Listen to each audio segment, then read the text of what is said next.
Buongiorno e ben ritrovati con il TG Flash di New Sicilia ed eseguiti i titoli più importanti della mattina.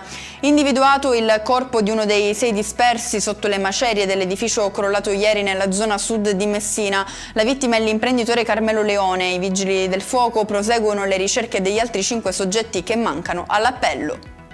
Duro colpo per il clan mafioso Cappello Bonaccorsi di Catania, eseguite 26 misure cautelari per il business di cellulari e droga in carcere con prezzi alle stelle.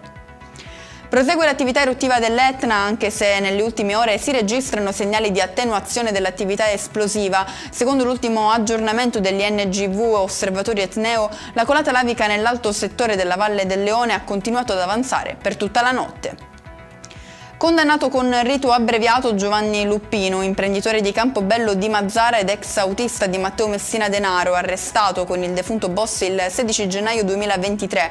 Luppino era a processo per una tentata estorsione verso un imprenditore del settore oleario di Castelvetrano, Francesco Lombardo.